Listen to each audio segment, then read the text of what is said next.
നമസ്കാരം സുഹൃത്തുക്കളെ, എന്റെ പേര് Aswathy. Welcome to Harshitham edutech. PSC ഇന്ന് നടത്തിയ 10th പ്രിലിംസ് മൂന്നാം ഘട്ട പരീക്ഷയുടെ ആൻസർ കീ ഒന്ന് നോക്കിയാലോ? പെട്ടെന്ന് തന്നെ ആൻസർ കീയിലേക്ക് പോകാം. ഇന്ന് പരീക്ഷ എഴുതിയ എല്ലാവരും ആൻസേഴ്സ് ചെക്ക് ചെയ്യുക. നിങ്ങളുടെ മാർക്കൊക്കെ ഒന്ന് വിലയിരുത്തുക. സ്റ്റാർട്ട് ചെയ്താലോ? ആദ്യത്തെ ചോദ്യം: ജലസംഭരണികളുടെ അവശിഷ്ടങ്ങൾ കണ്ടെത്തിയ സിന്ധു നദീതട നഗരം ഏതാണ്? ധോളാവീര. CE 1-ാം നൂറ്റാണ്ടിൽ നാണയങ്ങൾ പുറത്തിറക്കിയ ഇന്ത്യൻ ഗോത്ര റിപ്പബ്ലിക് ഏതാണ്? ധൗദേർ ആണ്. ബ്രിട്ടീഷുകാർ രാജ്മഹൽ കുന്നിന്റെ താഴ്വരയിൽ സന്താളുകളെ അധിവസിപ്പിച്ച പ്രദേശം ദാമിൻ കോഹ്. കേരള ഹൈക്കോടതിയുടെ പുതിയ ചീഫ് ജസ്റ്റിസ് ആരാണ്? ജസ്റ്റിസ് സൗമൻ സെൻ ആണ്. 64ാമത് കേരള സ്കൂൾ കലോത്സവത്തിൽ കിരീടം നേടിയ ജില്ല ഏത്? കണ്ണൂർ ജില്ല. 2025 ഓടക്കുഴൽ പുരസ്കാരം നേടിയ വ്യക്തി EP രാജഗോപാലൻ. അയ്യാവഴി എന്നറിയപ്പെടുന്ന വിശ്വാസ സമ്പ്രദായത്തിന്റെ സ്ഥാപകൻ ആരാണ്? വൈകുണ്ഠ സ്വാമികളാണ്. അഭിനവ കേരളം മാസിക പ്രസിദ്ധീകരിച്ച സാമൂഹിക പരിഷ്കർത്താവ് ആര്? വാഗ്ഭടാനന്ദൻ. 1818 കൊച്ചിയിൽ ആദ്യത്തെ ഇംഗ്ലീഷ് മീഡിയം സ്കൂൾ സ്ഥാപിച്ച മിഷണറി ഡൌസൺ ആണ്. കേരളത്തിലെ ആദ്യത്തെ സമ്പൂർണ്ണ സ്വദേശീയ അച്ചടിശാല ഏതാണ്? സെന്റ് ജോസഫ് പ്രസ് ആണ്. ഉയർന്ന പർവ്വത ചരിവുകളിൽ കാണപ്പെടുന്ന വേനൽക്കാല പുൽമേടായ ബുഗ്യാൽ ഉൾപ്പെടുന്ന ഹിമാലയ പർവ്വത മേഖല ഉത്തരാഖണ്ഡ് ഹിമാലയം. താഴെ തന്നിരിക്കുന്നതിൽ അവശിഷ്ട പർവ്വതത്തിന് ഉദാഹരണം ആരവല്ലി. സമ്പൂർണമായി സൗരോർജം ഉപയോഗിച്ച് പ്രവർത്തിക്കുന്ന ലോകത്തിലെ ആദ്യത്തെ വിമാനത്താവളം കൊച്ചി അന്താരാഷ്ട്ര വിമാനത്താവളം. താഴെ തന്നിരിക്കുന്നവയിൽ പടിഞ്ഞാറൻ തീര സമതലത്തിന്റെ സവിശേഷതകൾ ഏതെല്ലാമാണ്? 1ഉം 3ഉം ആണ്. ഉപദ്വീപീയ പീഠഭൂമിക്കും അറബിക്കടലിനും ഇടയിൽ സ്ഥിതി ചെയ്യുന്നു. തീരത്തോടടുത്ത് കായലുകൾ കാണപ്പെടുന്നു. ഓപ്ഷൻ ഡി ആണ് ഉത്തരം. ഇന്ത്യയിലെ 4 പ്രധാന മെട്രോ നഗരങ്ങളായ ഡൽഹി, കൊൽക്കത്ത, മുംബൈ, ചെന്നൈ എന്നിവയെ തമ്മിൽ ബന്ധിപ്പിക്കുന്ന ദേശീയ പാത സുവർണ ചതുഷ്കോണം. കൃഷ്ണരാജ സാഗർ നദീതട പദ്ധതി ഏത് നദിയിലാണ് സ്ഥിതി ചെയ്യുന്നത്? കാവേരി നദി. ധാർ മരുഭൂമിയുടെ കിഴക്കൻ ഭാഗം ഒരു അർദ്ധവരണ്ട പ്രദേശമാണ്. ഈ പ്രദേശം രാജസ്ഥാൻ ബാഗർ എന്ന പേരിലാണ് അറിയപ്പെടുന്നത്. താഴെ തന്നിരിക്കുന്നതിൽ ഇന്ത്യൻ ഉപഭൂഖണ്ഡത്തിൽ ഉൾപ്പെടാത്ത രാജ്യം അഫ്ഗാനിസ്ഥാൻ. ചൂടെ കൊടുത്തിരിക്കുന്നവയിൽ ഒരു അലോഹ ധാതു ഏതാണ്? മൈക്കയാണ്. അപ്പോ ഈ ഘട്ടങ്ങളിലൊക്കെ പരീക്ഷ കഴിഞ്ഞ ആൾക്കാർ വെറുതെ ഇരിക്കരുത്. മെയിൻസ് പരീക്ഷയ്ക്ക് വേണ്ടി പ്രിപ്പറേഷൻ സ്റ്റാർട്ട് ചെയ്തോളാം. ഇപ്പോഴേ സ്റ്റാർട്ട് ചെയ്തോളാം. അതിനു വേണ്ടിയിട്ട് നമ്മുടെ കമ്പനി LGS മെയിൻസ് ബാച്ച് പുതിയൊരു ബാച്ച് സ്റ്റാർട്ട് ചെയ്യുകയാണ്. ഫീസ് 1299 ഉള്ളു കേട്ടോ. ഈ വർഷം അവസാനം വരെ വാലിഡിറ്റി ഉള്ള കോഴ്സ്. ക്ലാസ്സുകൾ നമ്മൾ ഉടനെ തന്നെ ആരംഭിക്കുകയാണ്. അഡ്മിഷൻ നടന്നുകൊണ്ടിരിക്കുന്നു. പെട്ടെന്ന് അറിയാത്ത ഒരുപാട് പേരുണ്ട്. അതുകൊണ്ട് തന്നെ ഇപ്പൊ തന്നെ കയറി ജോയിൻ ചെയ്തോളാം. ഫസ്റ്റ് കമന്റിൽ നമ്മുടെ ഹർഷിതം എഡ്യൂടെക് ആപ്പിന്റെ ലിങ്ക് കൊടുത്തേക്കാം. ഐഫോണിലും ആൻഡ്രോയിഡ് ഫോണിലും കമ്പ്യൂട്ടറിലും ഒക്കെ യൂസ് ചെയ്യാൻ പറ്റും കേട്ടോ. അടുത്ത ചോദ്യം: ഉത്തരേന്ത്യൻ സമതലത്തിൽ കാണപ്പെടുന്ന പഴയ എക്കൽ നിക്ഷേപം ഭംഗർ എന്ന പേരിലാണ് അറിയപ്പെടുന്നത്. ഇന്ത്യയിലെ നാട്ടുരാജ്യങ്ങളെ ഇന്ത്യൻ യൂണിയനോട് ലയിപ്പിക്കാൻ പ്രധാന പങ്ക് വഹിച്ച നേതാവ് സർദാർ വല്ലഭായ് പട്ടേൽ. ഭാഷാടിസ്ഥാനത്തിൽ സംസ്ഥാനങ്ങൾ പുനഃസംഘടിപ്പിക്കുന്നതിന് വേണ്ടി രൂപീകരിച്ച കമ്മീഷൻ സംസ്ഥാന പുനഃസംഘടനാ കമ്മീഷൻ. ഇന്ത്യൻ ദേശീയ പ്രസ്ഥാനത്തിലെ വന്ധ്യവയോധിക ആരാണ്? അരുണ ആസഫ് അലി. ഇന്ത്യൻ സ്വാതന്ത്ര്യ സമരകാലത്ത് ഗദ്ദാർ പാർട്ടി സ്ഥാപിതമായ വർഷം 1913. നിങ്ങൾ എനിക്ക് രക്തം തരൂ, ഞാൻ നിങ്ങൾക്ക് സ്വാതന്ത്ര്യം തരാം. സുഭാഷ് ചന്ദ്രബോസ് ആണ് ഇപ്രകാരം പറഞ്ഞത്. കേരളത്തിൽ ബ്രിട്ടീഷ് അധികാരത്തിനെതിരെ നടന്ന ആദ്യത്തെ കലാപം ഏതാണ്? ആറ്റിങ്ങൽ കലാപം. ഇന്ത്യ വിൻസ് ഫ്രീഡം എന്ന പുസ്തകത്തിന്റെ രചയിതാവ് ആരാണ്? ഇന്ത്യ വിൻസ് ഫ്രീഡം എന്ന പുസ്തകത്തിന്റെ രചയിതാവ് മൗലാന അബുൽ കലാം ആസാദ്. സാർവത്രിക പ്രായപൂർത്തി വോട്ടവകാശത്തിന്റെ അടിസ്ഥാനത്തിൽ ഇന്ത്യയിൽ ആദ്യമായി തെരഞ്ഞെടുപ്പ് നടന്നത് എവിടെയാണ്? മണിപ്പൂരിലാണ്. ഇന്ത്യയിൽ ഭാഷാടിസ്ഥാനത്തിൽ രൂപീകരിച്ച ആദ്യത്തെ സംസ്ഥാനം ഏതാ? ആന്ധ്രാപ്രദേശ്. മഹാത്മാഗാന്ധി അധ്യക്ഷത വഹിച്ച ആദ്യത്തെ കോൺഗ്രസ് സമ്മേളനം ബെൽഗാം സമ്മേളനമാണ്. ഇന്ത്യൻ ഭരണഘടനയുടെ ഹൃദയവും ആത്മാവും എന്ന് ഡോക്ടർ BR അംബേദ്കർ വിശേഷിപ്പിച്ചത് ഭരണഘടനാപരമായ പരിഹാരങ്ങൾക്കുള്ള അവകാശത്തെയാണ്.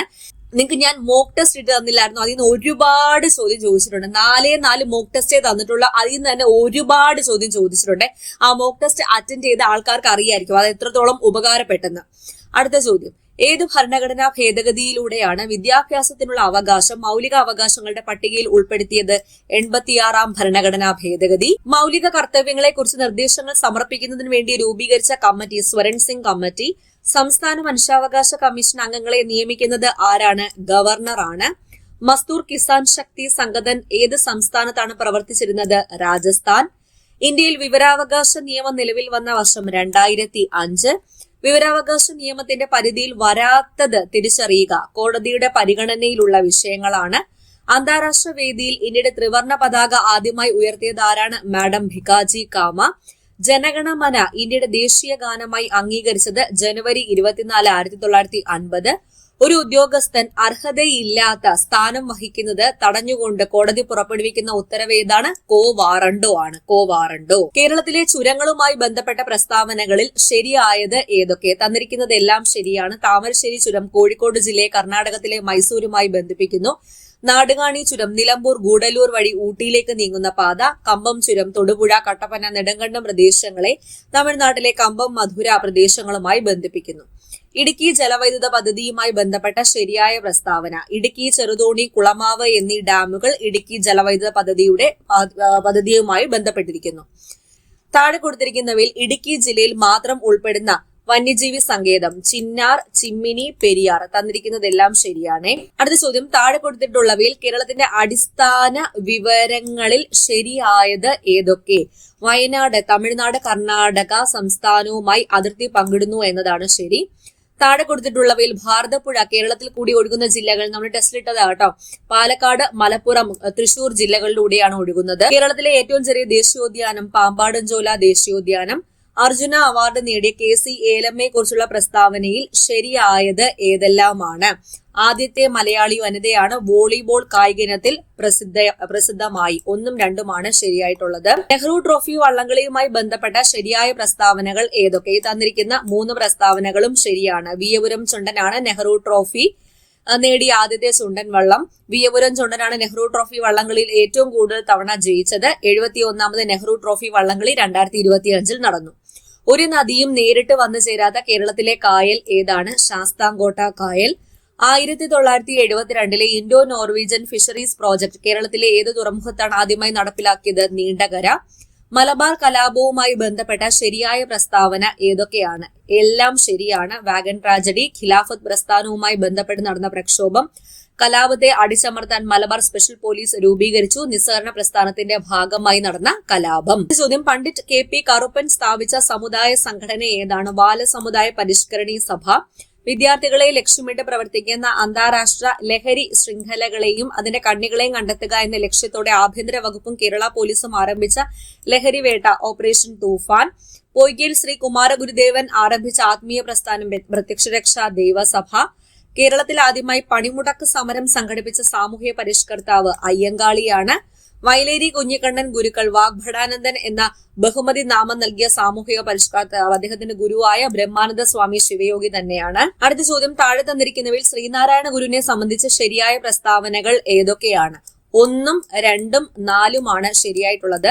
കാവുപാട് ചടങ്ങ് പരിഷ്കരിച്ചത് ചട്ടമ്പി സ്വാമികളാണ്. കേരളത്തിലെ ആദ്യത്തെ മിശ്ര ഭോജന സംരംഭമായി ആരംഭിച്ച സാമൂഹിക സംഘടന ഏതാണ്? സഹോദര പ്രസ്ഥാനമാണ്. 2026 ലോക പരിസ്ഥിതി ദിനത്തിന്റെ ആതിഥേയ രാജ്യം ഏതാണ്? അസർബൈജാൻ. ഗുരുവായൂർ സത്യാഗ്രഹത്തിന്റെ ഭാഗമായി പയ്യന്നൂരിൽ നിന്നും ഗുരുവായൂരിലേക്ക് നടത്തിയ കാൽനട സമര പ്രചരണ ജാഥയ്ക്ക് നേതൃത്വം നൽകിയത് K. കേളപ്പൻ. താഴെ കൊടുത്തിരിക്കുന്ന പ്രസ്താവനകളിൽ ലിംഫ് വ്യവസ്ഥയെക്കുറിച്ച് ശരിയല്ലാത്തത് വലിയ പ്രോട്ടീൻ തന്മാത്രകൾ കാണപ്പെടുന്നു എന്നതാണ്. ചോദ്യം, DNA-യിലുള്ളതും RNA-യിൽ ഇല്ലാത്തതുമായ നൈട്രജൻ ബേസ് തൈമിനാണ്. നാവികരുടെ പ്ലേഗ് എന്നറിയപ്പെടുന്ന രോഗം ഏത് ജീവകത്തിന്റെ കുറവ് മൂലം ഉണ്ടാകുന്നു? C. പക്ഷിപ്പനിക്ക് കാരണമായ വൈറസ് H5N1. ഷിക് ടെസ്റ്റ് ഏത് രോഗനിർണയത്തിന് ഉപയോഗിക്കുന്നു? ഡിഫ്തീരിയ. ആനക്കൊമ്പൻ ഏത് കാർഷിക വിളയുടെ ഇനമാണ്? വെണ്ട. അശ്വമേധം പദ്ധതിയെക്കുറിച്ചുള്ള ശരിയായ പ്രസ്താവന കുഷ്ഠരോഗ നിർമ്മാർജ്ജനം. സിംഹവാലൻ കുരങ്ങുകൾ പ്രസിദ്ധമായ ദേശീയോദ്യാനം സൈലന്റ് വാലി. ഇന്ത്യയിലെ ഏറ്റവും വലിയ സസ്യശാസ്ത്ര ഉദ്യാനം സ്ഥിതി ചെയ്യുന്നത് എവിടെയാണ്? കൊൽക്കത്ത. റേച്ചൽ കേഴ്സൺ രചിച്ച സൈലന്റ് സ്പ്രിംഗ് എന്ന ഗ്രന്ഥത്തിന്റെ പ്രതിപാദ്യ വിഷയം DDT ആണ്. ധാതുക്കളെയും അയിരുകളെയും സംബന്ധിച്ച് താഴെ കൊടുത്ത പ്രസ്താവനകളിൽ ശരിയായത് എല്ലാ അയിരുകളും ധാതുക്കളാണ്, എന്നാൽ എല്ലാ ധാതുക്കളും അയിരുകളല്ല. സിംഗുലോഹവും നേർപ്പിച്ച ഹൈഡ്രോക്ലോറിക് ആസിഡും തമ്മിൽ പ്രവർത്തിച്ചാൽ പുറത്തേക്ക് വരുന്ന വാതകം ഹൈഡ്രജൻ. ശുദ്ധജലത്തിന് പരമാവധി സാന്ദ്രത ലഭിക്കുന്നത് ഏത് ഊഷ്മാവിലാണ്? 4 ഡിഗ്രി സെൽഷ്യസിലാണ്. ഒരു ആറ്റത്തിന്റെ 3ാമത്തെ ഓർബിറ്റിൽ ഉൾക്കൊള്ളാവുന്ന പരമാവധി ഇലക്ട്രോൺ 18, 2, 8, 18, 32 എന്നതാണ്. ഒരു വസ്തുവിന്റെ സ്വാഭാവിക ആവൃത്തിയെ സ്വാധീനിക്കാത്ത ഘടകം ഏതാണ്? വസ്തുവിന്റെ നിറം. പ്രകാശം ഒരു പ്രതലത്തിൽ പതിക്കുമ്പോൾ പതനകോണും പ്രതിഫലന കോണും തുല്യമാകുന്നത് എപ്പോഴും തുല്യമാണ്. ഒരു കലോറി എത്ര ജൂൾ? 4.2 ജൂൾ. പ്രവൃത്തിയുടെ അതേ യൂണിറ്റ് ഉള്ള അളവ് ഏതാണ്? ഊർജമാണ്.